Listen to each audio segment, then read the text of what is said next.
Trump keeps on losing. Loser. In the other E. Jean Carroll defamation case set for trial January of 2024, federal judge Lewis Kaplan has granted summary judgment for E. Jean Carroll, finding Donald Trump liable for defamation. Now, the only thing left for a jury to decide will be how many millions of dollars, 7 figures, 8 figures, 9 figures, that Trump will have to pay E. Jean Carroll for his heinous conduct. Loser. New York State Court Judge Arthur Engoron denies Donald Trump's request to delay trial in the civil fraud case brought by New York Attorney General Letitia James. A one-sentence terse order, Judge Engoron basically saying, no, get out of here. Trial is set to start October 2nd, and New York Attorney General Letitia James is seeking at least $250 million in damages and an injunction that would effectively stop Donald Trump and his businesses from further conducting business in New York. Also, Kaen Friedman Agnifilo, I want to get your take on just how incriminating you think Trump's deposition was in that case that was taken back in April but was just released.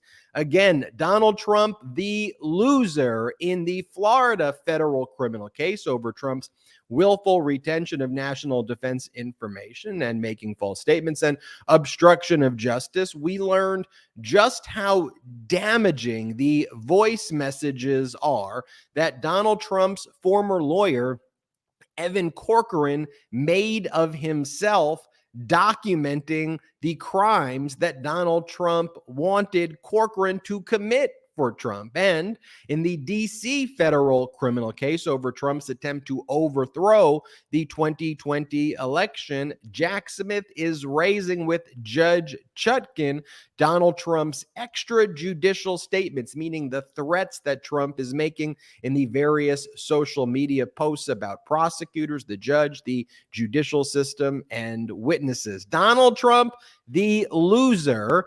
And speaking of losers who are part of the Trump ilk, MAGA Republican George Santos appears to be negotiating a plea deal with the Department of Justice. We will see. Will George Santos be entering a guilty plea in the next 30 days? Karen and I will discuss. But we start tonight's program with the court proceeding in Fulton County Superior Court in Georgia, where Judge Scott McAfee denied the severance request by Trump's co-defendants Ken Chesebro and Sidney Powell, who both demanded a speedy trial, but then didn't want the speedy trial together. This means that on October 23rd, like next October, next month, the first RICO racketeering criminal trial against Trump co-defendants Chesebro and Sidney Powell will start, and we'll see what happens with the other co-defendants, but those will likely be tried at a later date. Cameras were in the courtroom. We got to see what the parties were arguing, what the prosecutors were arguing, the ruling by Judge Scott McAfee, this and more on Legal AF. I'm Ben Meiselas, filling in for Michael Popok, joined by host Kaen Friedman Agnifilo. Karen, thank you for letting me do the intro and to host this with you on the midweek with that's usually you and Popok, because Popok is out and I will be filling in. How you doing? Great. It's great to have you on a Wednesday. We do all these duets together, but it's great to always fill in for each other too. So I'm so happy to have you midweek in our deep dive.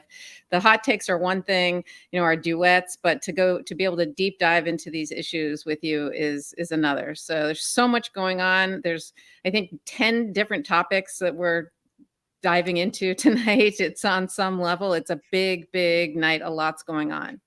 So first, let's show our audience the video, because cameras in the courtroom.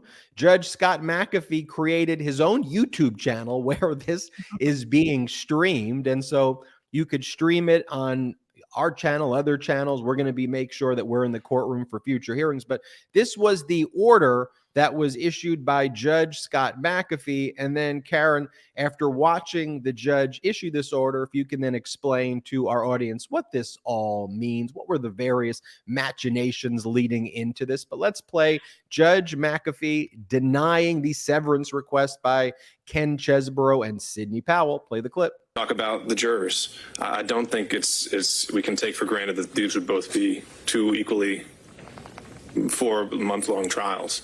I think it could easily be twice that with multiple defendants, and I think we need to take into account the fact that one docket goes entirely on hold while this case is going. And instead of it being, if we're purely considering aspects of judicial economy, which to me was really the only valid argument here, I think taking up 2 dockets and for a period of 4 months also weighs into that, as well as the voir dire process and the inconvenience to the jurors. So based on what's been presented today, I'm not finding the severance from Mr. Chesebro or Powell is necessary to achieve a fair determination of the guilt or innocence for either defendant in this case. And so I'll deny Mr. Chesebro's motions to sever from Ms. Powell. I'll deny in part Ms. Powell's motion to sever from Mr. Chesebro. And the plan will be to enter a scheduling order for Ms. Powell mirroring that of Mr. Chesebro, with the October 23rd date holding. It sounds like the state is still sticking to the position that all these defendants should remain, and they want to address some of these removal issues. I'm willing to hear that. I remain very skeptical, but we can. I'm willing to hear what you had to say on it. And break it down for us, Karen. What was he referring to by granting or not granting the severance motion, or break it all down? What was he saying there? So Judge Scott McAfee, who's 34 years old on the bench for maybe 6 months, not old enough to be president of the United States, everybody was wondering, who is this judge and will he be able to handle this big case? Well, we saw today on television, frankly, that he has complete control over the case, over the courtroom, over the law. And he even came up with legal arguments that, frankly, the prosecutor didn't even think of and asked for more time to discuss. So I was very impressed by Judge McAfee today and how he held this hearing, and he knows these issues and knows the law. He also indicated that they are going to have weekly court appearances between now and October 23rd, because there is so much that has to happen before now and the court date, the trial date, I should say, when they're going to start picking a jury. So he said, let's just start talking every week. And since it's Georgia, we'll get to see this every week on television. And what happened today was this was a motion. It was a hearing on a motion that was brought by both Ken Chesebro and Sidney Powell. And this was a motion to sever from one another. So if you remember, there are 19 defendants, and 2 of the 19 defendants have asked for speedy trial under Georgia's Rocket Docket Speedy Trial Act. And this is a lightning rocket speedy trial, unlike almost anywhere else in the country, frankly, where if a defendant demands a speedy trial, they have a right to it. And the prosecutor has to be ready either in the court term where they brought the grand jury indictment, or the following term. And so it's a very short period of time. This is like a early to mid-November deadline that Fani Willis has to, for these two, have a jury sworn, which means picked, a fair, competent jury picked and sworn before the end of the next court term. So Fani Willis asked for October 23rd, and these 2 defendants are scheduled now to go October 23rd. And that's one of the rulings that Judge McAfee made today, which is I had set a trial schedule and a briefing schedule for Ken Chesebro. I hadn't yet for Sidney Powell. Now they are both on the same schedule. The other question that was asked, the other issue that was addressed was these 2 individuals wanted to be severed from one another, meaning they didn't want to be tried together. They wanted their own individual trials from one another and from the other 17 defendants. Now, although these 2 have asked for a speedy trial and their case is scheduled for October 23rd, at this very moment, all 19 defendants are still on one indictment. But I don't believe, and the judge clearly was skeptical of this, there is no way all the other 17 will go on October 23rd. So let's go back to these two, the severance motion. And so what happened was the lawyer for Ken Chesebro, Scott Grubman, went first. And he basically said, look, he basically said there's multiple conspiracies in this big RICO indictment, but Chesebro is only charged with the fake electors, not any of the others, right? At most, all he did was send some emails. He, was asked to give an opinion on the 12th Amendment and the Electoral College Act. And there's maybe one or two other emails discussing logistics. And you know what? Sidney Powell, he doesn't know her. He had nothing to do with her. She was involved in the computer trespass part of the conspiracy. They had nothing to do with each other. The charges don't overlap. And he wants to get far away from what he calls the third conspiracy, the one involving, he said, the poll workers. He didn't want to name Ruby Freeman and Shay Moss. Of course, he wants to get as far away from them as possible because they are the best witnesses in this case. When they testify at this trial and they talk about what these defendants and Donald Trump and Rudy Giuliani in particular did to them and what it did to their lives, there's not going to be a dry eye in the courtroom, and the jury is going to want to stab in the eye every single one of these defendants and hold them accountable. So Ken Chesebro wants to get as far away from that as possible because he does not want that as part of his trial.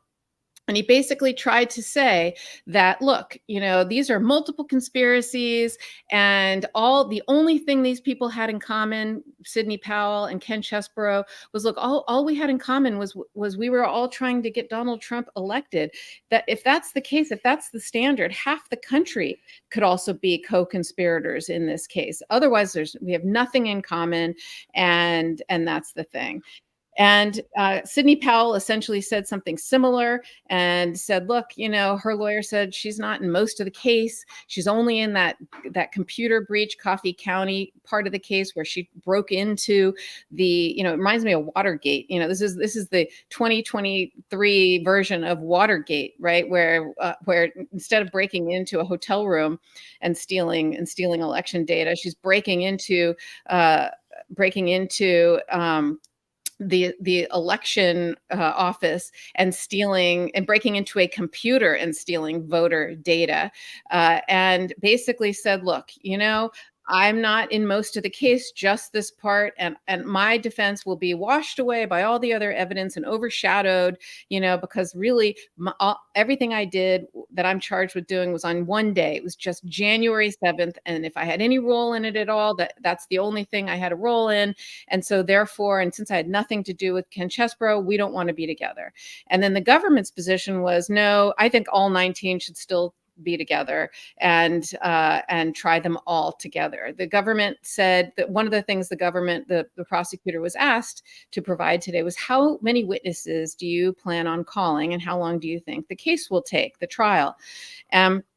They said that the trial would take 4 months for their case, plus jury selection, plus any defense case. Now, what does that mean? They said they have over 150 witnesses in this case, and but jury selection, they said they don't know how long that could take.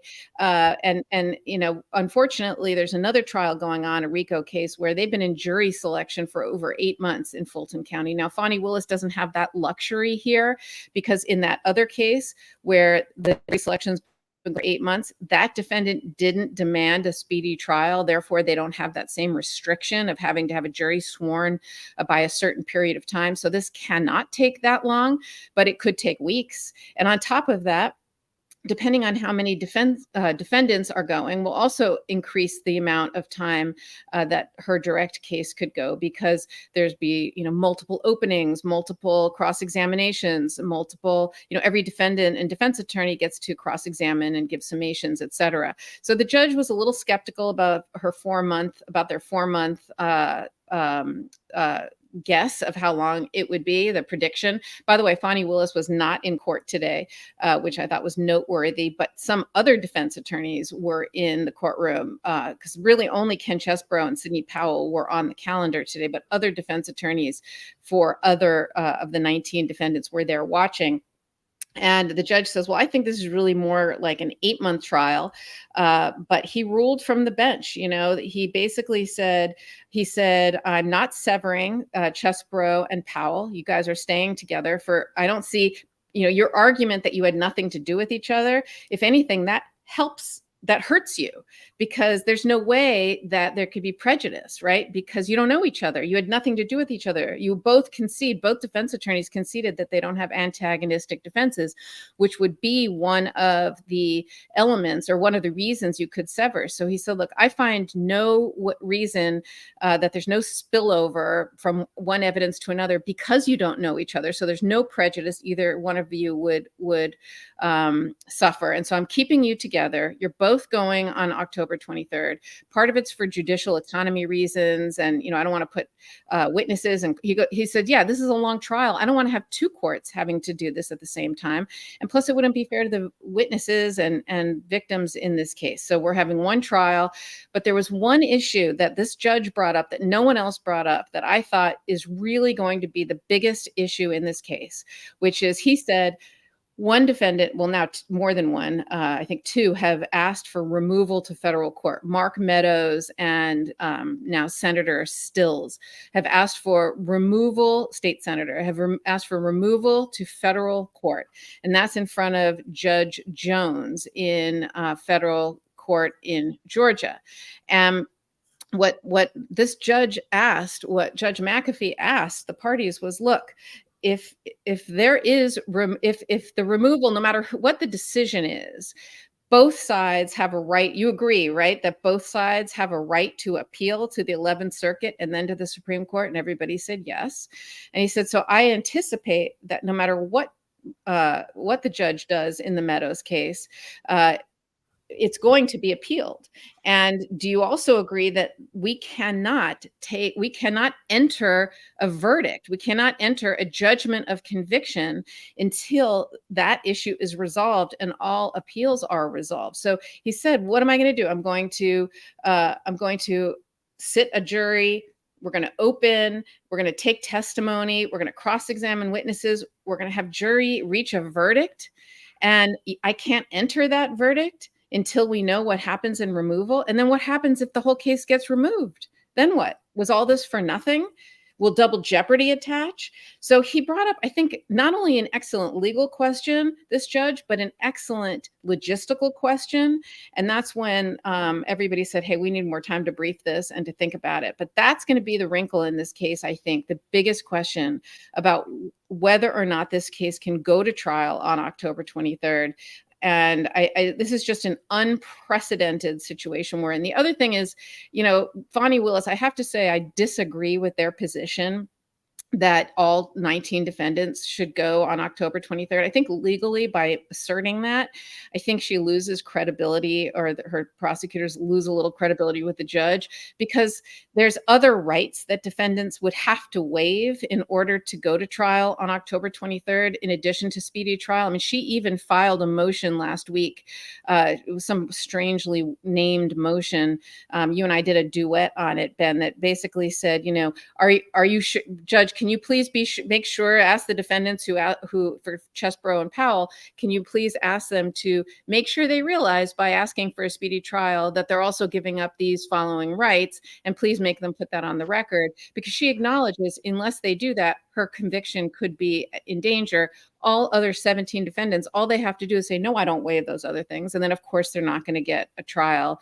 They're not going to have to be forced into a speedy trial. So I think there's no question that the 17 will be severed from the 2. The judge signals as much from the bench, Judge McAfee, but I think the whole thing is potentially in jeopardy because of this removal question and the appeals, et cetera.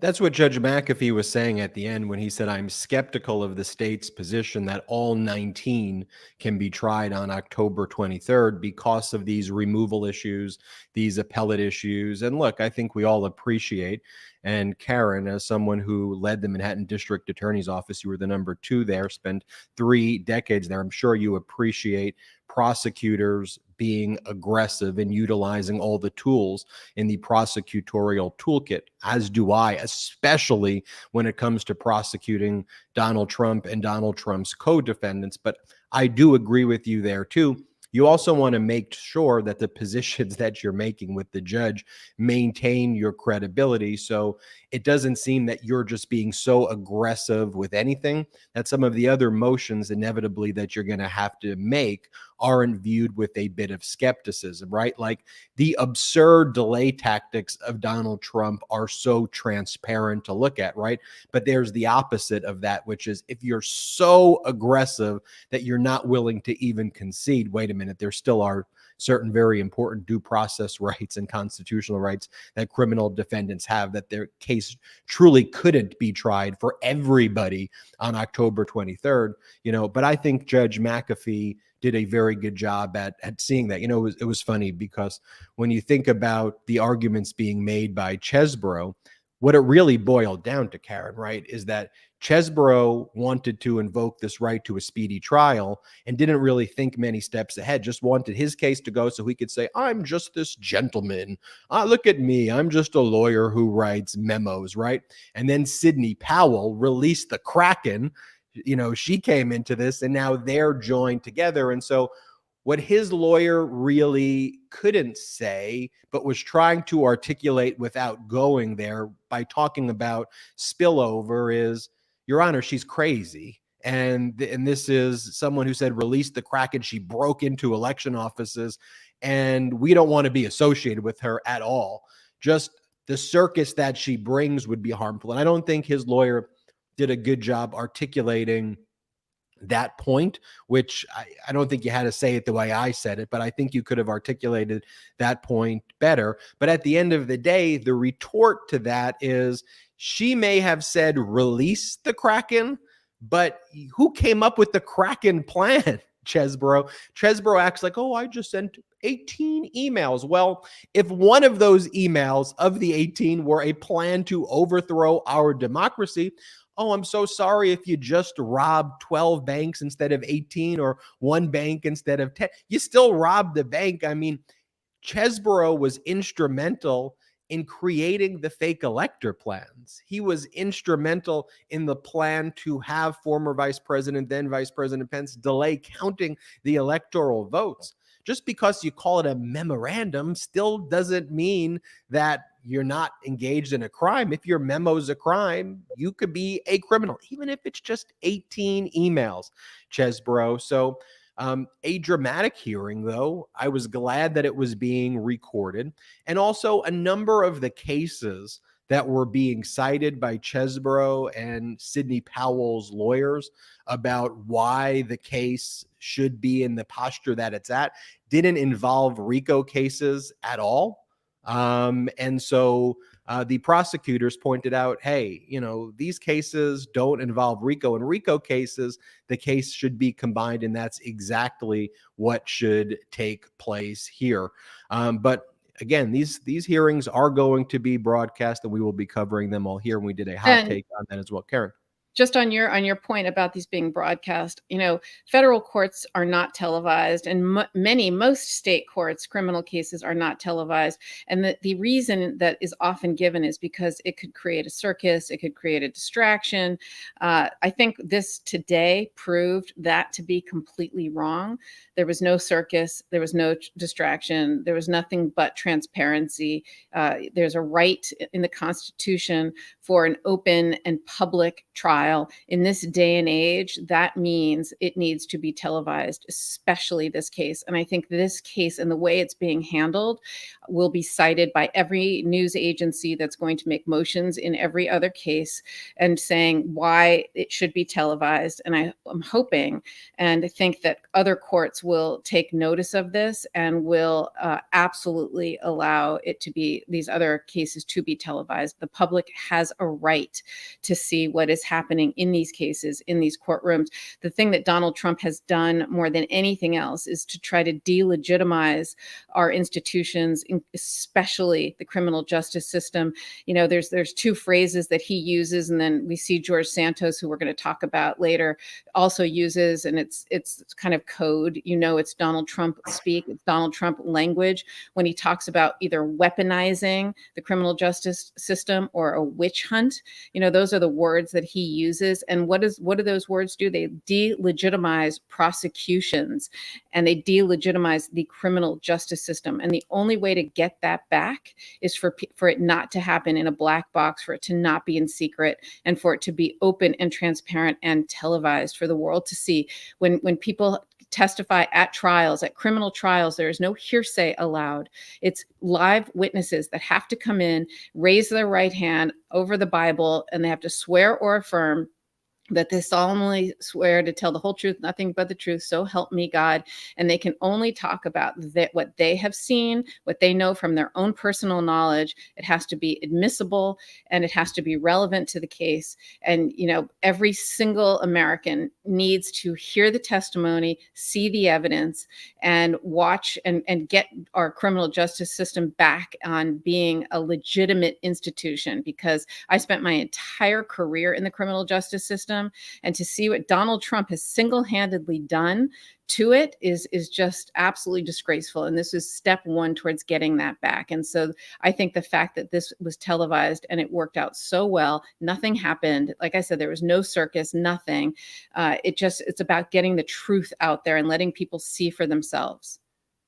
It's the exact opposite of what we see in right-wing media like Fox and OAN and Newsmax, where Donald Trump and his lawyers go on those shows and just spew lies that are not tethered to evidence. That's why when the lawyers enter into a courtroom, they don't make those arguments, and they act very different than they do on the right-wing media networks. And that's why it's so important to see the way our system works, to see the reason why there needs to be evidence and admissible evidence, and that search for objective truth that we are so committed to here on Legal AF. To see that play out is so critical. I think that's such a great point. And by the way, if anybody wants to learn more about Kaen Friedman Agnifilo's origin story, we have that on our Patreon site. If you go to patreon.com/MeidasTouch,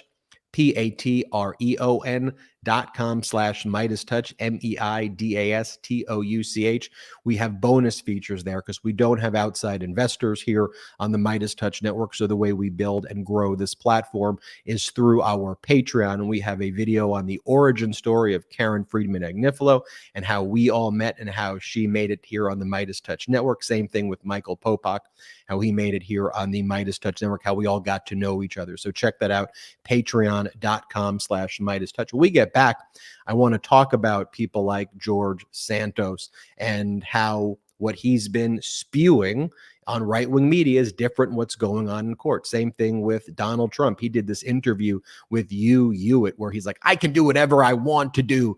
I want to show you what he said there versus what's going on in court. And Donald Trump had some major court losses, just 2 in New York alone, where a state court judge, Arthur Engoron, denied Donald Trump's attempt to try to delay the civil fraud trial brought by New York Attorney General Letitia James.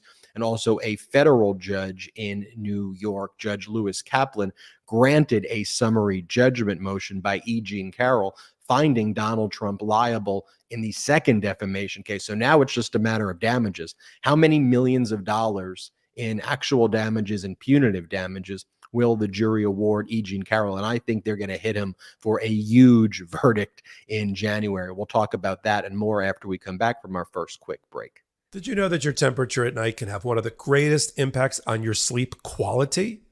If you wake up too hot or too cold, I highly recommend you check out Miracle Made's bed sheets.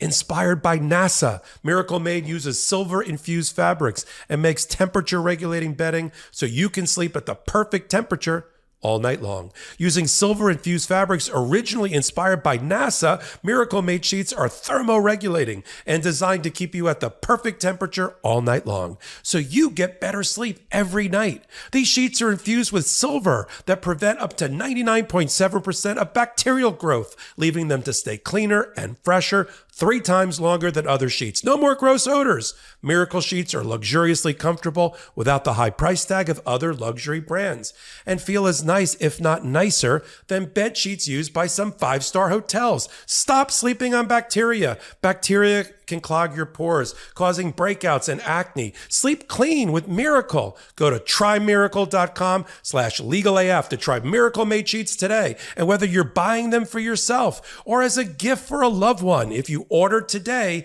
you can save over 40%. And if you use our promo LegalAF at checkout, you'll get 3 free towels and save an extra 20%. Miracle is so confident in their product, it's backed with a 30-day money-back guarantee. And if you're not 100% satisfied, you'll get a full refund. Upgrade your sleep with Miracle Made. Go to trymiracle.com/legalAF and use the code LegalAF to claim your free 3-piece towel set and save over 40%. Again, that's trymiracle.com/legalAF to treat yourself. Thank you, Miracle Made, for sponsoring this episode. Eating well doesn't have to be boring. Feel your best this fall and satisfy your cravings with adventurous eats made nutritious from Green Chef. Discover exciting new flavors with recipes that feature certified organic fruits and vegetables, sustainably sourced seafood, and unique farm-fresh ingredients like tart cherries, truffle zest, and rainbow carrots. Green Chef is the #1 meal kit for eating clean with dinners that work for you, not the other way around. My experience with Green Chef has been game-changing. Their meals genuinely taste amazing, and I don't know how I'd get through the work week without them. Plus, it's super fun cooking with my family because of how easy Green Chef makes it. Green Chef is also the only meal kit that is both carbon and plastic offset. Green Chef offsets 100% of their delivery emissions, as well as 100% of the plastic in every box. Plus, nearly all packaging materials are curbside recyclable in most areas in the US. Green Chef delivers everything you need to eat clean the easy way this September. Feel your best with nutritionist-approved recipes packed with clean ingredients that support your healthy lifestyle and taste great too. Go to greenchef.com/60legalaf. That's 60 Legal AF, and use the code 60legalaf. That's 60 LEGALAF to get 60% off plus free shipping. Once again, that's greenchef.com, greenchef.com/60 LEGALAF, and use code 60legal to get 60% off plus free shipping. Green Chef, the #1 meal kit for eating well. Welcome back, Legal AF. We are live. Kaen Friedman Agnifilo, Ben Meiselas here, filling in for Michael Popok. Thank you for letting me host this midweek with you, Kaen. I have so much fun doing the duets we do every day, and especially hosting this with you live. Especially, I get to pick your brain as a former prosecutor. You were the #2 at the Manhattan District Attorney's Office. So when I ask you a question about the deposition transcript, the deposition of Donald Trump that New York Attorney General Letitia James took back in April. Recall that Donald Trump previously invoked his Fifth Amendment rights and did not testify during the special proceeding, but back in April, he waived his Fifth Amendment rights and testified because if he invoked his Fifth Amendment rights, that could be used as an adverse inference against him in the civil fraud case. So he testified. Depositions over 450 pages long. The way I looked at it, Kaen, it was just one incriminating admission after another. He was bragging about Mar-a-Lago's $1.25 billion, Miami Doral billions. If you don't believe me, I bet you I could get the Saudis to buy it. Like, he repeated over and over again that he could get the Saudis to buy the property at whatever value that he set. He also claimed that he had what he referred to as a worthless clause. I'm not sure what he knows what that means. It could be somebody telling him that the clause is worthless, but he was referring, I think, to the disclaimer, which he believes you could just defraud people if you put a disclaimer in there, which you absolutely can't. And then he also threw Eric under the bus because someone clearly told him about the 5 or 6 year statute of limitations. And so he was saying, I actually haven't done anything in 6 years. It's been all Eric and Weisselberg. But he continued to, I think, incriminate himself. We know Manhattan District Attorney Alvin Bragg made the strategic decision to first bring the felony hush money case for falsification of the business records, the misclassification of the hush money payments as legal fees first, which was controversial. But now that Alvin Bragg has, and you interviewed Alvin Bragg about that, and a lot of people didn't get the decision, but you told us, I think that's the smart decision to make. Now Alvin Bragg has this deposition. How incriminating. You worked at the Manhattan DA's office. If you got this deposition transcript, what would you be thinking? So, yeah, look, yes, I was at the Manhattan DA's office for almost 30 years. And, but I never worked for Alvin Bragg. So I didn't really know him that well. And when he first became district attorney, as I worked for Cy Vance, the prior DA, there was a lot of criticism of him, mainly for his decision to press pause on the companion case that goes along with the Tish James, the Attorney General of the state of New York, her civil case that's set to begin October 2nd.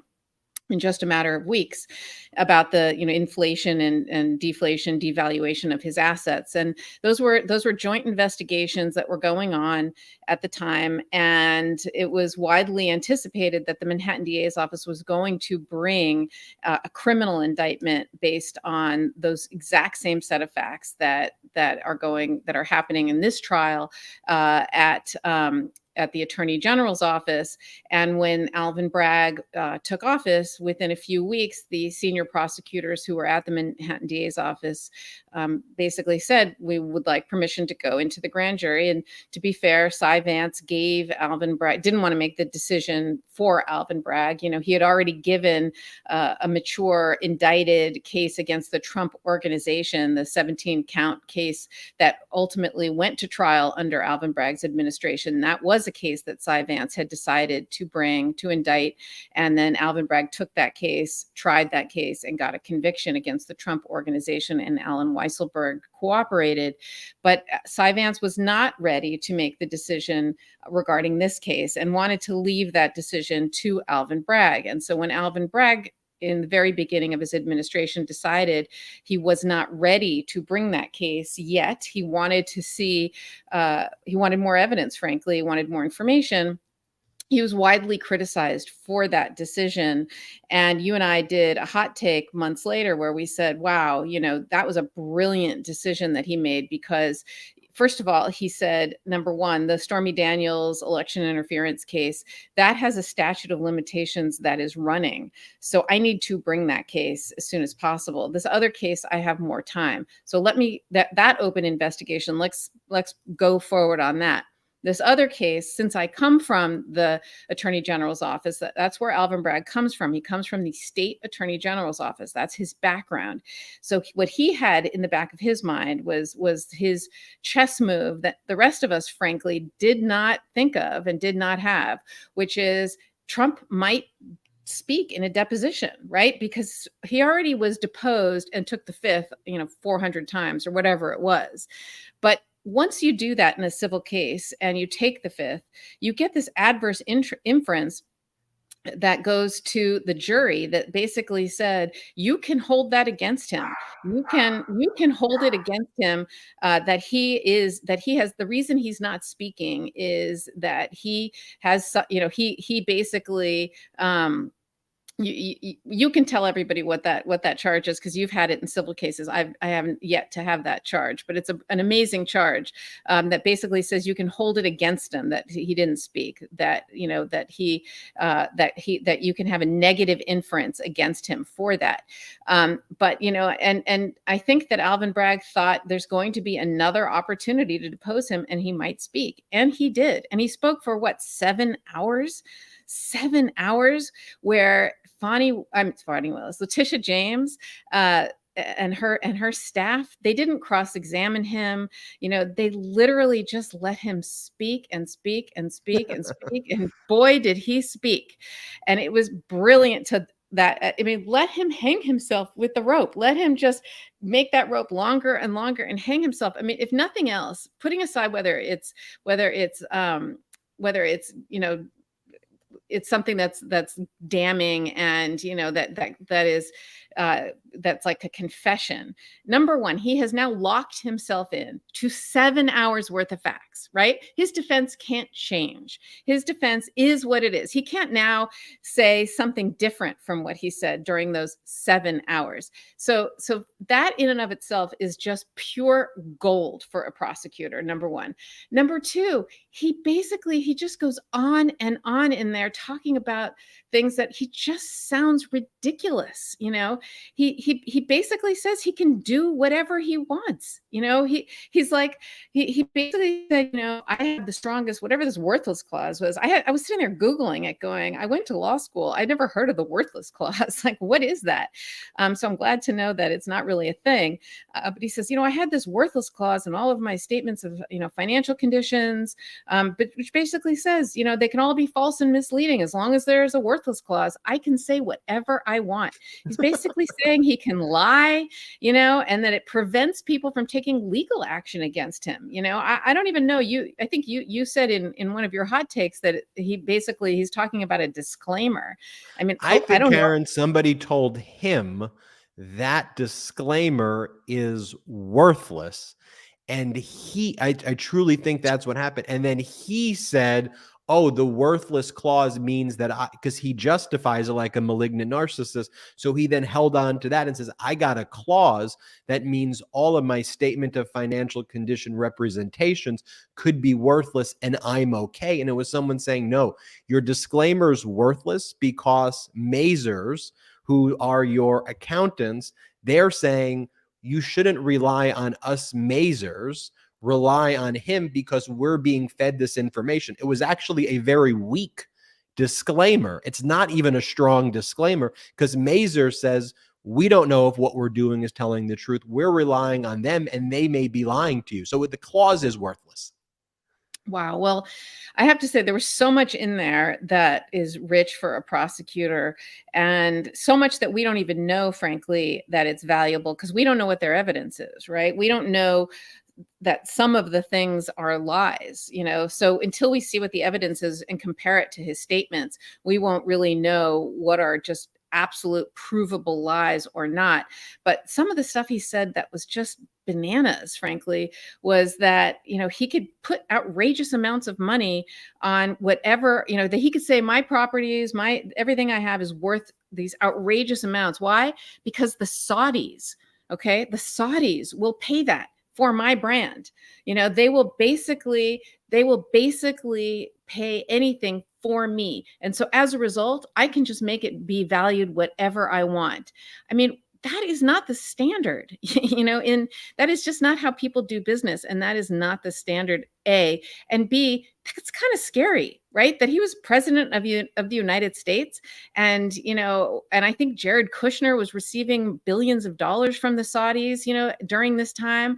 And, that the whole issue with, the Saudis and the reporter and, MBS and the murder. I mean, this is not necessarily something to brag about, that you have, this relationship with this, the Saudi Arabian royal family, so much so that they will protect you by paying anything just so you don't get into trouble for your properties. Like, I don't know how he could possibly say that is a good thing to say to people and to celebrate. I just didn't quite understand how he thought that was helpful for him.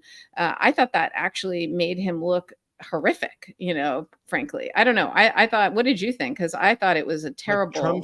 Trump's son-in-law, Jared Kushner, was in charge of Middle East policy for the United States of America. He couldn't get a security clearance. MBS bragged that he had Jared Kushner in his pocket and then gave Jared Kushner $2 billion. And now we see Saudi-run golf tournaments at Trump properties while Donald Trump and his ilk spread 9/11 conspiracies. Like, wake up, America. Like, what is going on? But, I think the strategic decision that was made in a deposition, a great cross-examiner, I think, exhibits a characteristic that we refer to as fluidity, right? And you can go in there with a plan, but as Mike Tyson says, everyone has a plan until you get punched in the face, right?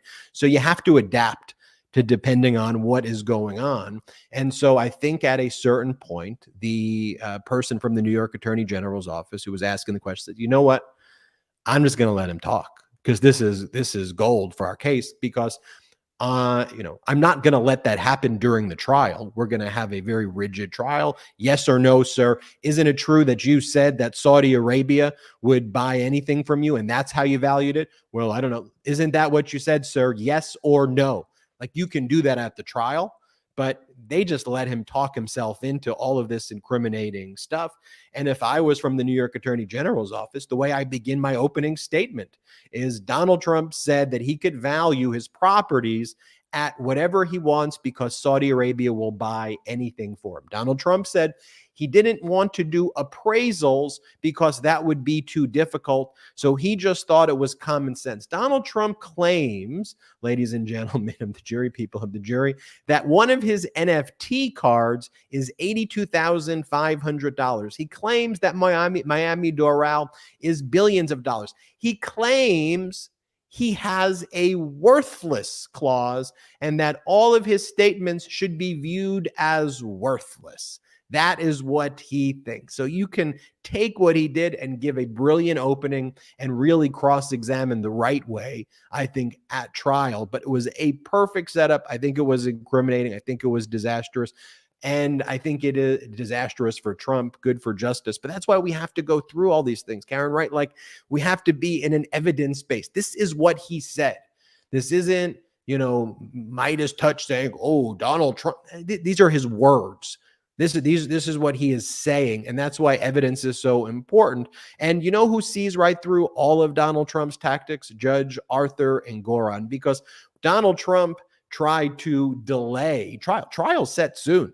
October 2nd is when trial's taking place. So Donald Trump asks Judge Engoron for a 3-week delay until after the summary judgments are ruled on, right? Trump filed the summary judgment motion asking to dismiss the entire case. He says there are no disputed facts. He should win the case, which is just absolutely ridiculous.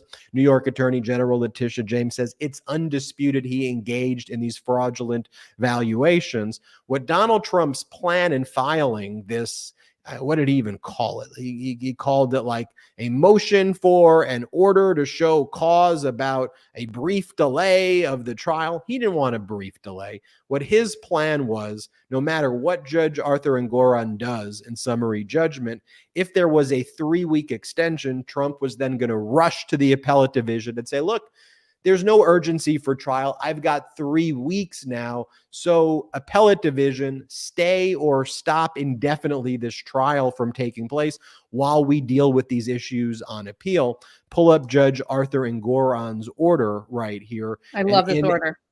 What do you say? I love this order. Oh, the order's so good. It's basically a handwritten note. Look at that. Decline to sign. It's like Trump doesn't even deserve to get like a typed, like official order. We're going to write it on the back of an envelope, basically, handwritten, like, and then the clerk will stamp it. Like, this is just, it's so frivolous that he doesn't even get like a real order. Yeah. Engoron looked at it, took his pen and was just like, wrote it on a napkin. Declined to sign. Defendant's arguments are completely without merit. AE Arthur Engoron, clerk, can you just stamp it? And the clerk stamps it and puts their initials on it. And so, this is going to trial. We should be aware that Donald Trump's going to try to do anything he can to derail this. But, right, that's not the conduct of people who are innocent. Because if you were innocent if you were not liable, you would say, I'm in an evidence-based world. By the way, if Trump has the facts to win on summary judgment, that's your due process. You have summary judgment. Put the facts, put them forward. I think the fact that hurts him the most is even if you can say, look, I can value this for as much as I want, right? Because I have buyers lined up who will just buy anything of mine. Okay. Let's say you say Mar-a-Lago is worth 1.5 billion because I could get the Saudis to buy it for 1.5 billion. Therefore, I'm going to value that to get a loan and take out money on it by valuing it at 1.5 billion. Then you're stuck with that. You can't then say, you know what, to the IRS, this actually is only worth 100 million because I want to pay less taxes. You can't have it both ways. And that's where Donald Trump is going to be in big trouble at either a criminal trial or civil trial. You just can't have it both ways. Yeah. And then another big loss that he had, this one in federal court. Remember, there are two E. Jean Carroll defamation cases, E. Jean Carroll 1 and E. Jean Carroll 2. And E. Jean Carroll 2 actually went first because that related to conduct after Donald Trump left, disgracing our office and just disgraces our country on his social media platform. He made defamatory statements in October of 2022. And also New York passed the Adult Survivors Act that let victims of sexual abuse bring claims up to 1 year. It revived the statute of limitations for 1 year for statute of limitations that expired. And E. Jean Carroll brought one claim under the Adult Survivors Act and defamation claim against Donald Trump for his conduct in October of 2022. That's where the jury found Donald Trump liable and awarded $5 million. There's a concept in civil law called collateral estoppel, which is also known as preclusion, right? So where a jury's already made the finding that one, Donald Trump engaged in sexual abuse, that's what the finding was, and two, that he engaged in defamation by making the statements, that is preclusive. It has what's called collateral estoppel impact on other claims that are directly related or almost identical in nature. And Trump made the same comments back in 2019 when he was disgracing our country in office. So E. Jean Carroll 1 took all of this circuitous routes with all these appeals because Donald Trump tried to evoke every immunity in the United States, substituted under Bill Barr. But that's finally set for trial now in January of 2024. And the judge says, you know what? Based on the finding by the jury in E. Jean Carroll 2, Donald Trump, I'm finding you liable in E. Jean Carroll 1. Now all the jury needs to decide is damages and punitive damages. And E. Jean Carroll amended the complaint a few months back to add the new stuff that Donald Trump said after he lost the E. Jean Carroll 2 trial, where he further defamed her, showing that this is why really harsh punitive damages are necessary. So now the jury's going to be instructed Donald Trump committed sexual abuse on E. Jean Carroll and defamed her, and then made comments defaming her more after he lost a trial where a jury found him liable. Now provide a dollar value for that, right? So E. Jean Carroll's lawyers are going to go in there. I think they're going to demand $100 million. They're demanding at least 10 million, but they're going to demand $100 million, Lewis Kaplan, I think. And I think a jury's going to award that amount.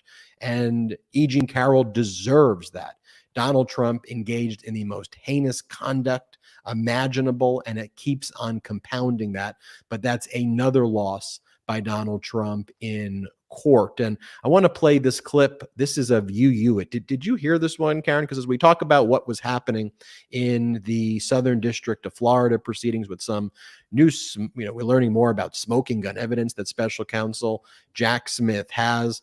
Donald Trump's attitude to all of this, the same way we heard him in his deposition, is I can do whatever it is that I want to do, whatever. President, he just makes up things. Worthless clause says I can do it. Here he talks about how Presidential Records Act says I can do it. That's just not true at all. Let me just show you this clip and then I want to talk about it. But play this clip. This is from today. Yu Hewitt, by the way, he's a right-wing radio host, but actually had, before going that route 20, 30 years ago, had a decent reputation as a lawyer, clerked for some significant judges. He knows Donald Trump is screwed, but he's now part of this MAGA mutation Republican Party that he aided and abetted and created and is part of. But play this of Yu Hewitt. Did you direct anyone to move the boxes, Mr. President? Did you tell anyone to move the boxes I don't talk about anything. You know why? because I'm allowed to do whatever I want. I come under the Presidential Records Act. I'm not telling you, every time I talk to you, I have a breaking story. You don't have any story. I come under the Presidential Records Act. I'm allowed to do everything I did. If you have to go to trial, will you testify in your own defense? Oh, yes, absolutely. You'll take the stand. That I look forward to, because that's just like Russia. That's all the fake information from Russia. Remember when the dossier came out and everyone said, that's so terrible. And then it turned out to be, it was a political report put out by Hillary Clinton and the DNC. They paid millions for it. They gave it to Christopher Steele. They paid millions and millions of dollars for it, and it was all fake. No, I think that obstruction charge is going to get the trial, Mr. President. I think that. I'll testify. Okay, if you do, and they ask you on the stand, did you order anyone to move boxes? How will you answer? I'm not answering that question for you, but I'm totally covered under the law. Okay. If you read the Presidential Records Act, just read it.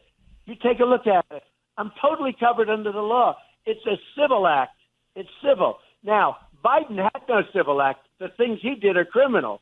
But he doesn't have a deranged person on his case. They gave me deranged Jack Smith. Yeah, setting aside for the second that he's a malignant, narcissistic, criminal treason treater, like he sounds like an actual baby. Like he's almost just making sounds at this point, like Russia. Like soon it's just going to be like goo goo gaga, and you're gonna have like Republicans being like, yeah, let's give the goo goo gaga guy, nuclear codes. Karen, I have to get your thoughts on that and much more, but let's take our last quick break of the show. Our next partner is AG1, the daily foundational nutrition supplement that supports whole body health. I drink it literally every day. I gave AG1 a try because I was tired of taking so many supplements, and I wanted a single solution that supports my entire body and covers my nutritional basis every day. I wanted better gut health, a boost in energy, immune system support, and wanted a supplement that actually tastes great. I drink AG in the morning to start my day. It makes me feel unstoppable and ready to take on anything. And on top of it all, I'm doing something good for my body.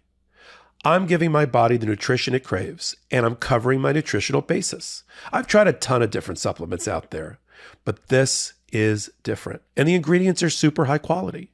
I got started with AG1 because I used to take all these different pills and gummies, who knows what, and frankly, what I was taking was expensive, and I didn't even know if it was good for me. But with AG1, I know what I'm consuming has the best ingredients and also tastes delicious. AG1 makes it easier for you to take the highest quality supplements, period. When I started my AG1 journey, very quickly I noticed that it helps me with improved digestion, energy, and overall, I just feel great. It's just one scoop of powder mixed with water, once a day, making it a seamless and easy daily habit to maintain. I'm asked all the time about the one thing I'd do to take care of my health if I could only pick one. It'd be foundational nutrition, and AG1 is a top foundational nutrition product. Just one daily serving gives me the comprehensive foundational nutrition I need and supports energy, focus, strength, and clarity with 75 high-quality vitamins, probiotics, and whole food sourced ingredients. I can't think of another daily routine that pays off as well as AG1, which is why I trust the product so much. If you're looking for a simpler, effective investment for your health, try AG1 and get 5 free AG1 travel packs and a free 1-year supply of vitamin D with your first purchase. Go to drinkag1.com/legalaf. That's drinkag1.com/legalaf. Check it out. Welcome back to Legal AF. AG1, definitely an important cleanse after listening to what I made us all endure right there. Kaen Friedman Agnifilo, what do you make of Donald Trump just going on right-wing radio shows like that? And by the way, he's doing it almost every day now, multiple times a day, just basically saying, I can do whatever the hell I want to do. And he also claims there he's going to testify in the various federal cases that special counsel Jack Smith bring. I don't think that's going to happen. What say you? Well, number one, there was a motion that was filed this week by Jack Smith, and it was a fight between Trump and Smith in the Jan 6 DC case in front of Tanya Chutkan, and it was about whether or not a different filing should be under seal. And in it, one of the things that Jack Smith hinted at, or basically called out, was this whole argument is about the fact that Trump on a daily basis is saying things that is going to infect the jury pool and potentially taint the jury pool.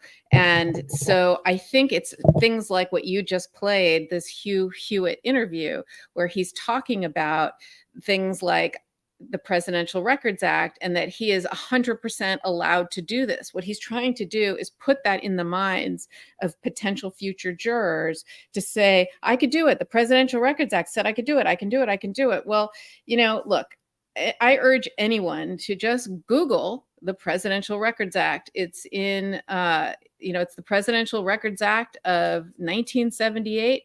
It's not that complicated. You don't need a law degree to understand it. And it basically talks about, and the reason I bring it up and the reason I Google it myself and I read it myself is because when somebody who was the president of the United States says something like, I was allowed to do that, read the statute, part of me is like, what is he talking about? Like, is this a misinterpretation? Is there a different interpretation of the law? Could the law be viewed two different ways? No, he flat out lies. He just comes out and lies like this. That's what's so shocking to me about him. He says the law says something it does not say. Like I said, you don't need a law degree to understand the Presidential Records Act of 1978. Pull it up and read it yourself. It's 44 U.S. Code 2201 to 2209. It says it governs the official records of presidents and vice presidents that were created or received after January 20th, 1981, so beginning with the Reagan administration. And it changed the legal ownership of the official records of the president from private to public. And it established a new statutory structure under which presidents and subsequently the National Archives must manage the records of their administration. It was amended in 2014, which established several new provisions. Specifically, it establishes public ownership of all presidential records and defines the term presidential records. What does it mean to be public? It means they belong to us. It does not belong to Donald Trump. It belongs to the taxpayers. It requires the vice president to be treated in the same way, his records or hers.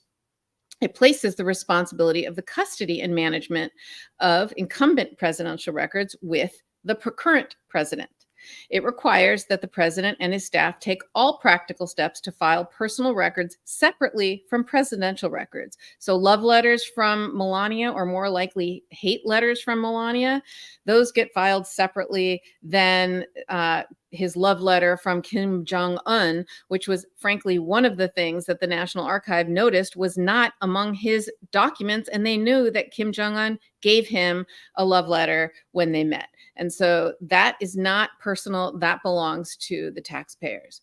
It basically says that it allows the incumbent president to dispose of records that no longer have administrative, historical, informational, or evidentiary value once the views of the archivist of the United States on the proposed disposal have been obtained in writing. So it means, guess what, Donald Trump? If you don't think that some of these have any value, you have to get the National Archives archivist to tell you that and agree with you and put it in writing.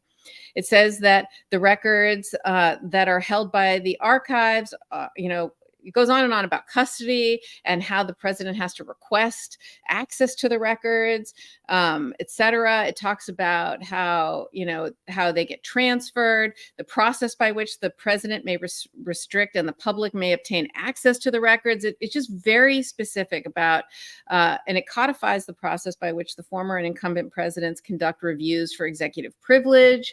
It establishes procedures for Congress and the courts, and it establishes preservation requirements, and it prevents an individual who has been convicted of a crime related to the review, retention, removal, or destruction of the records from being given access to any records, which will be interesting if he ever gets convicted of any of these crimes, then he can't see his own records. But it's very specific. What this does is it talks about who owns it, how it's possessed, how it's transferred, who gives people permission about who can do what. And it's easy to understand. So read it for yourselves and tell us, do you agree with him that it says he can do what he wants, that he could take classified documents, he can keep them, he can just store them wherever he wants. When asked for them by the National Archives, he doesn't have to give them back. He can lie and have his lawyers lie and say that those records aren't there and that he gave everything over, and then have his underlings move the boxes, and then when the underlings realize that that's on tape, that they can then try to destroy the evidence that it's on tape, so there is no tape of them moving the boxes.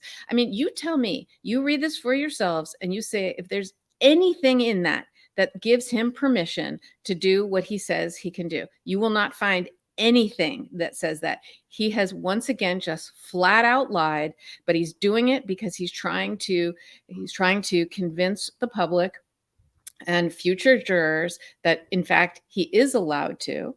And so that is why Jack Smith is trying to get some kind of, I don't know what he's asking for because it's under seal, but some kind of sanction, gag order, admonishment. I don't think, no one thinks that he's being asked that he be put in jail.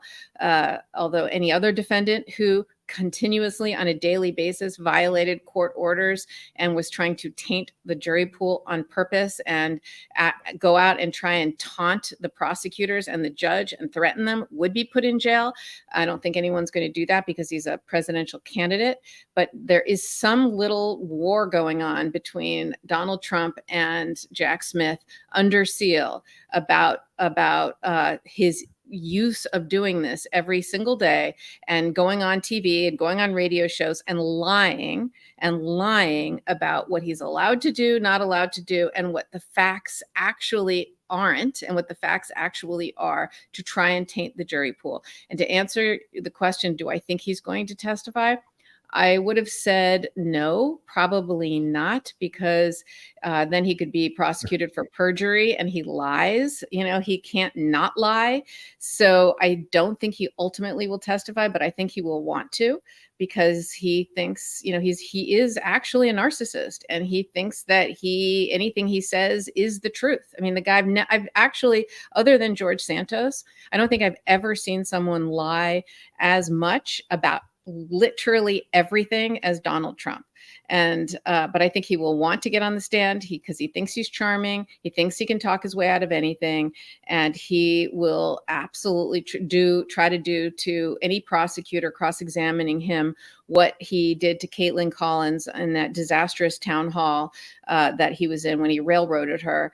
And I think that, he will want to, but I don't think he ultimately will, because then he will be prosecuted for perjury, because he commits perjury every single day, no matter what he says. A well-known judge stated, presidents are not kings and Donald Trump is not the president. That judge is Judge Tanya Chutkan, who made that very prescient statement over a year ago in one of the first skirmishes between the January 6th committee and Donald Trump, where Trump was asserting executive privilege and trying to block the National Archives from turning over records. That's one of the reasons why Donald Trump and MAGA so despises Judge Chutkan, who, by the way, got unanimous support in the Senate, is a law and order, no nonsense judge. And the contrast between the way she runs her court and Judge Kaen is night and day. Also,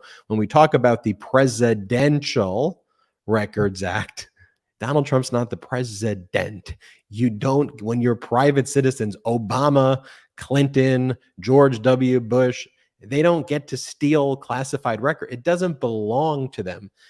It is the most absurd concept to claim that our nation's classified records and top secret records and sensitive compartmented information are owned by Obama, are owned by Clinton. Just think about it. When you hear all of these hosts on Fox, right-wing propagandists on Fox, so are they saying that Obama, Clinton, George W. Bush own our nation's top secrets and classified records and can bring them to Hawaii or resorts or wherever they live? Bill Clinton could just bring it to his home in New York. Absolutely not. That is a crime. And there are criminal statutes that directly deal with this. The Espionage Act, obstruction of justice, making false statements. By the way, I saw falsely reported today that Judge Chutkan made an order giving Donald Trump a win. She didn't. That's why watch MeidasTouch Network and Karen and my breakdowns. I had to do a story right away on MeidasTouch.com because I'm like, this isn't a win. Donald Trump's lawyers were asking Judge Chutkan every time Jack Smith files under seal to have a 3-week briefing schedule. And Judge Chutkan responded, look, yes, I didn't do a prior order that addressed this ridiculous issue that you want briefing for 3 weeks on every time Jack Smith wants to file under seal. So let me be clear right now about what my orders are. I'm going to order expedited briefing on issues that are subject to the protective order. So you have until September 11 to, if you're objecting to Jack Smith filing the document that Karen, you were talking about, issue it, do your objection by September 11. Jack Smith respond by September 13th. Sure. I will for 5 days vacate the order that I allow Jack Smith to file that document under seal. Make your argument, but I'm not going to let you do this again, is basically what she says in her order. That's not a win for Donald Trump. And so I assume somebody saw it said, order as to Donald Trump that a motion to vacate is hereby granted. And that sounded like, oh, she must have said Trump won, granted Trump motion, but that's not... She's saying, I'm not going to let you delay matters here, is what she's saying in this order. And I'm not going to allow every time Jack Smith wants to file under seal that we have to do motion hearings on whether the document can be filed under seal and then address the merits with another motion. So it's not a win. It's actually a loss for Donald Trump if you actually read the context. That's why, again, it's so important that we contextualize this with everything that's going on. And that's why we do a lot of work here to make sure that the information that you're getting is... Although in fairness, Ben, Donald Trump has lost now hundreds and I probably thousands of motions, but hundreds of cases, right? He is lost. He is the biggest loser. I've never actually seen anyone have a worse track record. So the fact that he got a judge to give him like 3 days, you know, okay. Let's give him okay. He got a judge to give him 3 days to do something that counts as a win in his track record, because he has lost everything. Karen, talk to us about Evan Corcoran, Trump's former lawyer. We knew that one of the key pieces of evidence Jack Smith has is that Corcoran would use his iPhone to cover his ass, right? He would do these CYA voice note memos to himself. So Corcoran was hired around April of 2022. And Trump was asking him to do all of these illegal things. Hey, can we destroy the records? What happens if we don't comply? All of these things. And Corcoran, after he would be done, you know, hanging out with Trump and Trump's people, he would go back and he would do the recordings. So Donald Trump asked me to do this today, and he like narrated everything that was going on. While normally stuff like that would be attorney-client privilege, the crime fraud exception was applied by a district court judge in Washington, D.C. as part of the grand jury proceedings many, many, many months ago before an indictment was brought. So Jack Smith got his hands on this on these recordings, and we got from ABC got their hands on the transcript. And the way they probably got it, because I don't think, you and me don't think Jack Smith is leaking. Popok thinks that they are doing strategic leaks. I think this is coming from the fact that the discovery was turned over to Trump's lawyers, and they're the ones strategically leaking these things for their own reasons. And as you look at it, you know, you've got Corcoran being approached by Trump's other lawyer, Jennifer Little, who goes, if you tell Donald Trump to stop, he's going to go ballistic on you. So you can't tell him not to do that. And it's like, okay, what are you talking about? Like, what kind of lawyering is? What do you make though of like, these are smoking guns, huh? I mean, you know, how long have we been a lawyer? How long have you been a lawyer for? I mean, have you ever, you know, of course you take notes, right? But do you go back and put voice recordings of what happened, you know, what you're like, this is the biggest cover you know what, I've ever seen. I've never seen a lawyer do anything like this, but clearly, you know, look, we've learned now that Donald Trump was hiding things from Evan Corcoran, you know, and Evan Corcoran knew that he was being used as like a tool, right? As like as a way to commit his crimes. And so I think this is smoking gun evidence. At one point there was a poolside chat, apparently away from Trump, and Corcoran, said that, if you push Trump to comply with the subpoena, he's going to go ballistic. And, there was all these voice memos, on his phone, that basically talked about, a roadmap that and really shed light on Trump's state of mind and words that Trump was using. And, I think this is going to be key. It was a roadmap for Jack Smith's case for sure, but it's also going to be key evidence that's going to come in, in this trial. But this is really devastating, damning evidence that his own lawyer in real time is, this isn't like a thing where you have to, memories fade and you have to try to remember and it's he said, she said. It's hard to say he said, she said when you've got someone who's almost giving contemporaneous observations and notes. In some ways, I think that the courts, they're going to say it's, a hearsay exception called present sense and, present sense impression, which is basically your, it's things that are happening in real time. Some of this is in real time. I also think it's going to, these things are going to come in because of, this crime fraud exception. I think Trump was using him to commit crimes, and I don't, and to really hide behind the attorney-client privilege while he was committing these crimes. And I think Evan Corcoran was so aware that that was happening that he was making these recordings and taking notes so that when the shit hits the fan, not if, but when, because he knew it was going to happen. It was happening, right? He knew that the DOJ was breathing down their neck, that they were going to be coming to Mar-a-Lago. He wanted to make sure that yes, I'm a lawyer. Yes, I feel like I'm being used, but these are the things that are being said to me. These are the things that are being done. And I'm going to make sure this is not a he said, she said when the shit hits the fan. And this is what the evidence, this is what happened on this date and who said what and where we were standing and where we were sitting and what his tone of voice was. I mean, that's the other thing. Again, I've taken notes with clients or, meetings because I want to remember, right? I don't sit there and say, oh, he was breathless and his tone of voice was intense, and like, he was yelling and, whatever, like he was, his eyes were bugging out. Like this guy was really being like, making sure that when I testify at trial, this is going to be really good. So he's going to turn out to be, I think these recordings, these tapes and him, I think is going to turn out to be absolutely key in this upcoming trial. That brings us to George Santos. Oh, George Santos. We hardly knew you, but the reality is that I think other than Donald Trump and Marjorie Taylor Greene and Lauren Boebert and Jim Jordan and Matt Gaetz and, well, I guess there's a lot. I guess they're all I guess they're all like that, Karen.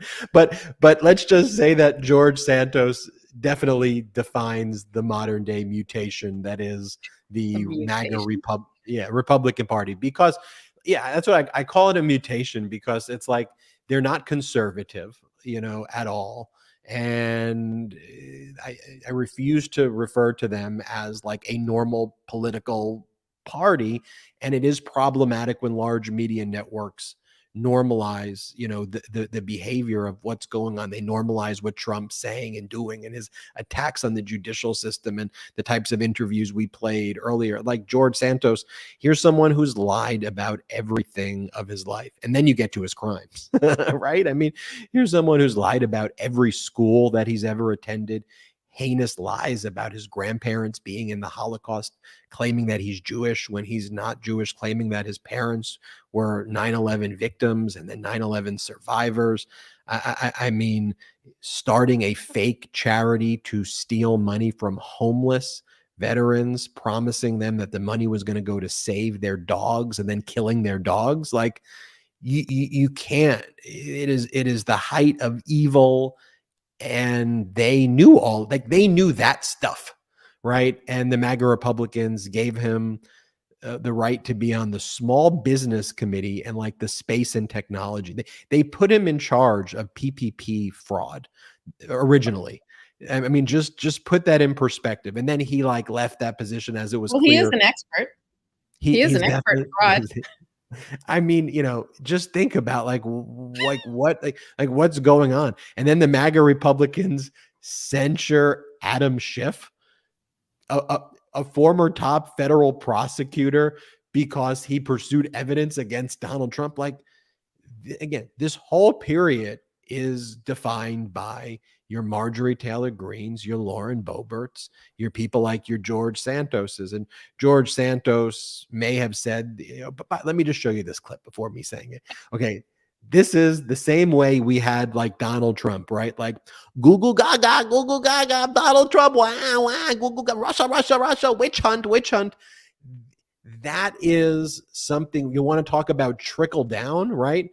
Freaking trickle down weirdos, right? Is the MAGA Republican dangerous, fascist, trickle down weirdos, because that's the only thing that trickles down. Watch George Santos. This could be Donald Trump saying this outside of his arraignment after the Department of Justice indicted him, after an indictment was issued for his wire fraud, for raising money by lying and then making false statements in Congress and defrauding unemployment insurance. Here, watch what he did a few months back after the arraignment. Play the clip.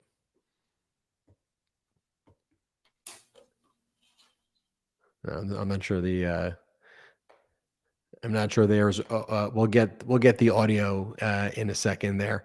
That was Salty will pull up the audio, but let me show you what makes me believe, Karen, that they are negotiating a plea agreement. There was a hearing that was supposed to take place. Actually, I think the hearing was going to be tomorrow. The hearing was going to be on Thursday, and the government requested an extension of time. And it's not like the government's looking for extensions of time here. They said they've been having communications with George Santos's lawyer, and the parties have continued to discuss possible paths forward in this matter. The parties wish to have additional time to continue those discussions. So I'll tell you what I think that means, then I want to give your thoughts. The Department of Justice said, we're about to file a superseding indictment. Okay. We could charge you with 100 other crimes right now.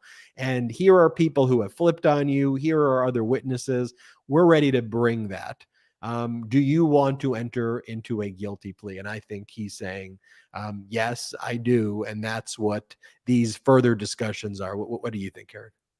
Yeah, look, George Santos might not be the most dangerous person. You know, so many other people in Congress who have more power are much more dangerous than he is, but he might be one of the worst I've ever seen in my life. I've never seen anyone who is such a fraud and such a liar, and absolutely everything he says is atrocious. I mean, everything from claiming his grandparents were in the Holocaust, that his parents were 9/11 victims. I mean, he's just, you know, as you said, the whole sham charity where he preyed on the homeless military vets. You know, he absolutely is such a fraud. And he's not just a liar, he's a fraud. And he perpetrated a fraud on the American people, or at least the voters in New York, to get elected. But what's really sad is we hardly hear about him anymore, because his lies are overshadowed by the fact that a former president has now been indicted 4 times. But luckily he's back in the news, and you know, we have to not normalize this behavior and accept it, and let him be on these committees and take votes, and let the MAGA Republicans in Congress continue to allow him to serve, and to continue to allow him to serve in this position, just because they either because they think what he's doing is okay, because they don't want the seat to go Democratic. But this letter that was filed basically says 2 things. It says, you know, the government filed this letter and says, look, can we get an adjournment from tomorrow, September 7th, to October 27th?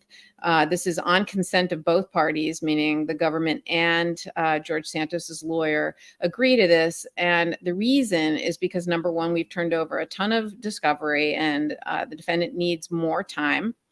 to look at this voluminous discovery, and we plan on turning more discovery over as well. And so he's going to need more time for that. But then there's a sentence in there that, to me, it sounds like they are trying to work out a disposition or a plea, where he says, further, the parties continue to discuss possible paths forward in this matter and wish to have additional time to discuss. Now, therefore, we're jointly requesting an adjournment to allow the defense attorney to review this material and for the parties to continue to discuss a path forward.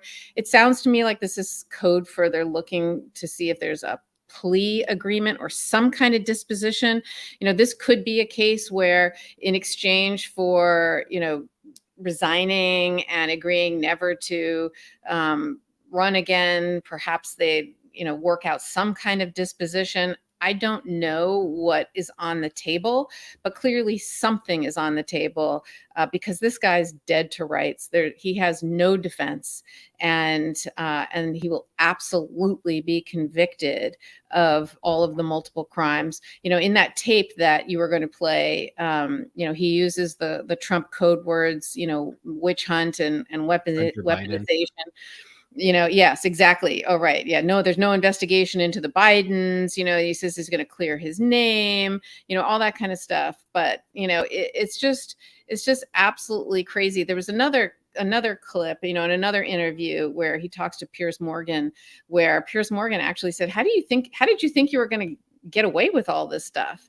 And he says, look, I ran in 2020 for the exact same seat and I got away with it then. So I thought I'd get away with it now. That's a confession. Okay, that's what's called a confession. That will be used against him at trial. He confessed to doing this. He has no defense. There's no way out of this. Therefore, the only path forward, what they have to be talking about has to be a plea deal. Has to be. Yeah, I want to show you that clip of George Santos, the same way we had Donald Trump, a goo goo gaga MAGA Republican Party. This is George Santos, doing the same thing. And by the way, when I look at this, it's not, I don't believe it to be political for me to say WTF, to look at that and go, what? The politicization are people in this MAGA Republican Party who want to then gaslight us and say, well, that's conservative. Really? Play the clip.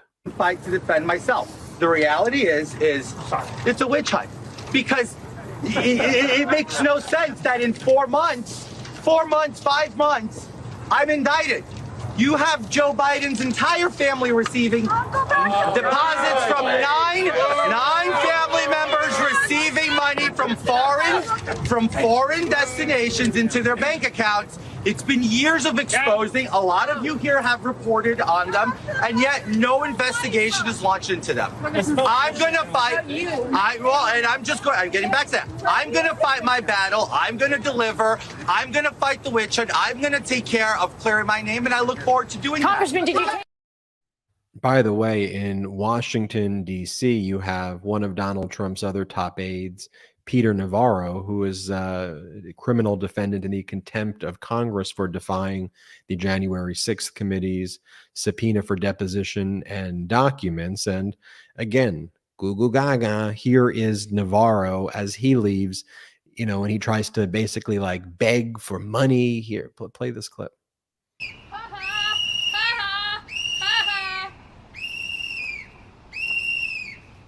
Witness stand is inside.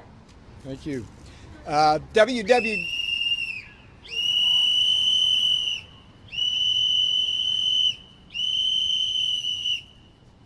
talk?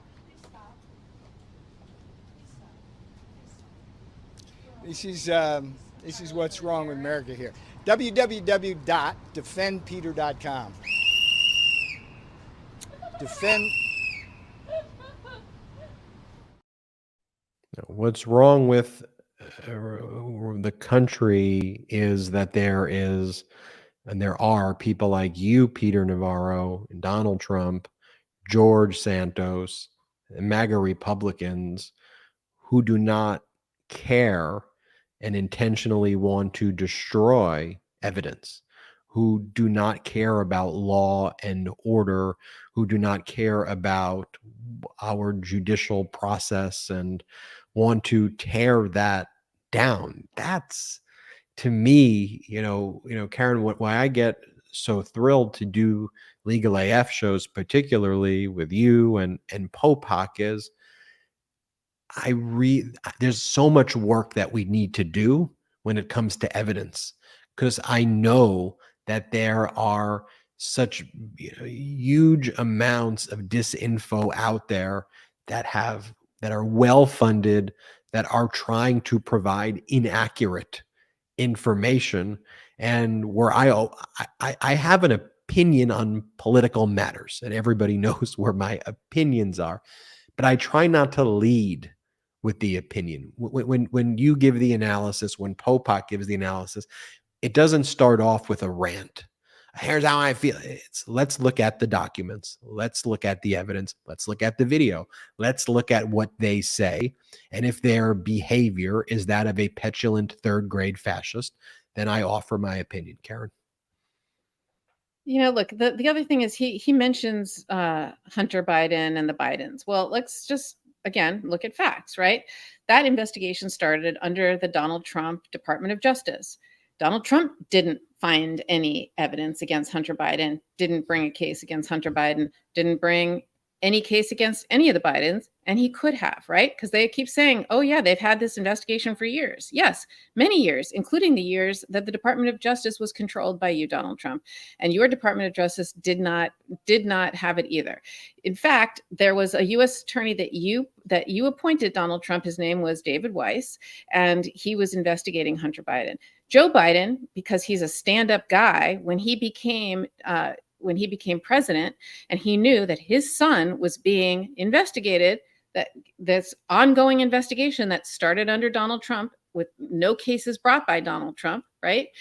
He said, you know what, because I'm a stand-up guy, and even though normally it's customary to fire all the U.S. Attorney's Office throughout the entire country and appoint my own, because, that's what all the presidents do, I'm going to keep this one. I'm going to keep David Weiss, because there's an ongoing investigation into my son, but I don't want it to look political. I don't want anyone to think that I'm putting my thumb on the scale. I don't want anyone to think that I am going to do anything here other than what's already happening, because if there's evidence, then go for it. If there's evidence of a crime, then me, Kaen Friedman Agnifilo, would be the first to say indict him or prosecute him, right? But there isn't any, and there hasn't been any, and he kept David Weiss, except he did find some evidence of tax, owing money in taxes, and there was a gun possession that came out of words from a book, as well as from his ex-girlfriend, who he was dating, saying she found a gun in a dumpster that while he was addicted to drugs, and that came out in his book. Okay, we all know that. And there was supposed to be a plea agreement happening. There was supposed to be a plea recently to these two charges, the tax charges and the gun charge. It fell through. And what came out today in the news, that this U.S. attorney, David Weiss, is going to indict Hunter Biden for the gun charge. And why is that happening? Because the statute of limitations is about to run. And that is a case that he was going to plead guilty to. And if the plea fell apart, the U.S. attorney has no choice but to indict on that charge. So it's just business as usual. This is not new. And it's following the facts where they lead. And that's what's happening. And that's all there is. There was a guy who had a gun while he was addicted to drugs. He's not even being charged with possessing a gun, by the way. He's going to be charged with this addict in possession, a charge that every person I've ever spoken to who is a federal prosecutor has never heard of this charge, have never prosecuted this charge. But they're looking for something to prosecute him for, to hold him accountable, because of the fact that Donald Trump and all his cronies are trying to deflect the news away from their conduct and talk about Hunter Biden, who's not president, by the way, and is not running for president. He's just, the ne'er-do-well son of a president. who doesn't have someone in their family member who, in their family who struggles with something, and who, we don't want to be judged by our family members, right? But because his last name is Biden, that's where we are. And so you saw George Santos in that tape use the Donald Trump, tropes and, dog whistles and all, they all use the same language. It's like a special language, right? It's like they talk about, witch hunts. They talk about weaponizing the Department of Justice. It's, the Bidens are corrupt. Hunter Biden, Hunter Biden, Hunter Biden. Okay, whatever. Even if he did all these things, what does that have to do with Joe Biden? Nothing. The other sort of code that the Trumps talk in, whenever they talk about people, good people or people, that's white people, if anybody else is black people or, women, it's like they have these like codes that they use and the same language and the same words that they all use. And one of them is this Hunter Biden thing. But you know what? Let's just be honest about what Hunter Biden is and what he isn't, and leave the guy alone. He's struggling. He's trying to, deal with his demons. It's not easy being an addict and being in recovery. And the guy is literally tortured on a daily basis in a way that is so outsized compared to what anyone else who's an addict has ever had to deal with. He's lost his brother, he lost his mother, in a car crash when he was young. I mean, like, the guy has had a really tough life, and yet he is tortured by these people in an effort to deflect attention away from them. And it's kind of outrageous. And, it absolutely, the fact that we have a Trump appointed U.S. attorney who's doing this investigation, and this is all he's found is stuff that he's confessed to in an effort to try to get better, is just flies in the face of what we should stand for as a country. It's outrageous. So the Trump appointed prosecutor, urged by Republicans, wants to go after a private American citizen for having guns.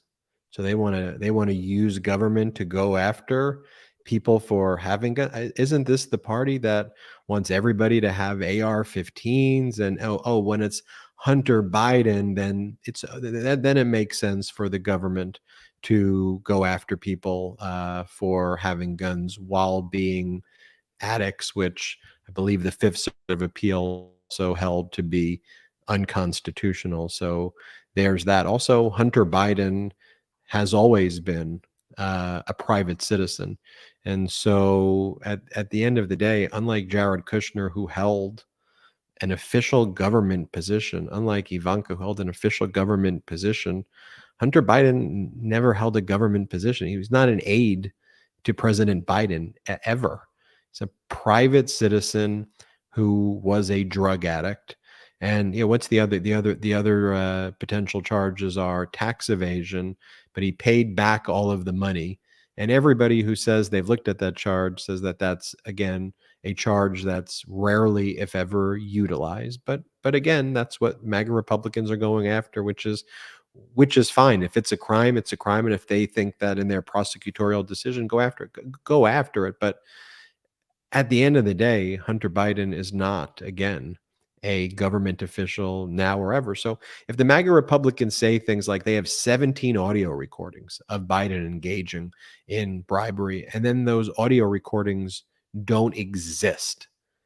Karen, could you imagine what would happen if you and I were in a courtroom and we told the judge, hey, judge, we've got these audio recordings and we're going to put it on the record that these things exist. And then we go and we show up at trial and the judge goes, where are the audio recordings? Ben, KFA, where are these audio recordings? We go, yeah, we just made that up. Oh, shucks, so sorry. That's what the Republicans do every single day. And now they say they want to return and have an impeachment inquiry probably off of this stuff. It is complete garbage. But that's why I'm so grateful for this pro-democracy community here at Legal AF that you all created. I mean, it's an honor for Karen and I and Michael Popok and all of our contributors, my two younger brothers, and everyone else here at the network to be a part of this community with you. Intelligent, compassionate, unapologetically pro-democracy, data-driven community There's so many communities that are built on negativity or misogyny or hate and fear. We see those communities every single day. And oftentimes, it's unfortunate, those are the communities that large media and mainstream type of media promotes those communities. But that's not where the majority of Americans are. The true silent majority of Americans are people just like you who watch Legal AF, who are hardworking, who want to take care of their families, who want the best for this country, who care about the Constitution, not in performative ways, in real ways, who want to make the country better, who want to treat all humans equally with care and compassion, who we don't want the government controlling women's bodies. We don't want the government and people like Jim Jordan and Marjorie Taylor Greene and James Comer and Donald Trump saying who you can marry and what you're making decisions between you and your doctor. Like absolutely not. And so if you just share these videos, share the show with a friend, family member, coworker, neighbor, whoever, let them know about Legal AF. Let them know about this community. It's just so important that we get out the word.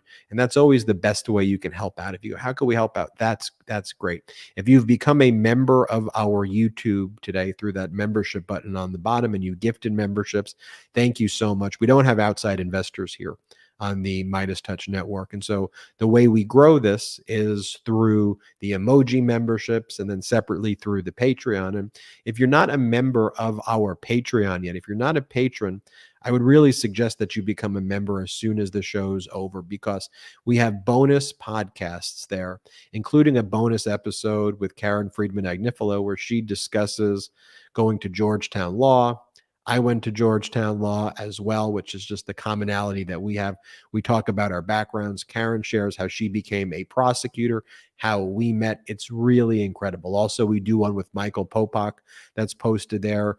My younger brother, Brett, just came back from Japan. He shared some things that we don't have time for on the show. And again, by becoming a member of the Patreon, that helps grow this platform. So if you can, go to patreon.com/MeidasTouch as soon as the show ends, and you spell that, you can write this down, patreon.com/MeidasTouch, and make sure you spell MeidasTouch correctly, MEIDASTOUCH, patreon.com/MeidasTouch. Kaen, I'll give you the final word before we close. Yeah, so we've been doing this live tonight, and of course I read the chat live while we're doing this, and many people have asked, what's the deal with these paintings behind me and on the wall that I always have in all my podcasts? And this is from a local artist here in New York. His name is Ben Meiselas. He's affiliated with the store Fish's Eddy, which many people, it's kind of a famous store in New York. And his mom, Julie, owns the store, and it was her birthday yesterday. Happy birthday, Julie. Anyway, they're huge supporters of the movement, of the pro-democracy movement. And the store often has political messages in it. And Julie has a huge, funny sense of humor. And one of the, she always has things in her store that are pro-democracy, whether it's about women's rights, voting, the abortion rights, etc. And one of my favorite ones, which was hilarious, was she had Donald Trump, condoms, and then it would say, because it's huge, like whatever, it was like whatever, however she did it was hilarious, but it was that it's not huge. Anyway, it was hilarious, and she's very funny, and they're a great family, and I love Fish's Eddy, the store. And check out Ben Meiselas's website. He is just an incredible local artist. So I just wanted to give them a shout out, because they do a lot in their own way for this pro-democracy movement, and they listen to Legal AF. They're huge MeidasTouch fans. Kaen, I'm a huge KFA fan. It's an honor to host this show with you. This is not an exaggeration that you think you're one of the most experienced prosecutors that we have in our nation. The knowledge that you have, the firsthand knowledge of what it was like to run a district attorney's office is frankly second to none. And we're so honored to have you here on the MeidasTouch network, sharing with our audience the wealth of knowledge that you have. And I just had so much fun hosting with you that I'm just like, yeah, we're almost 2 hours in. Should I just keep on going? But no, we'll let everybody get back.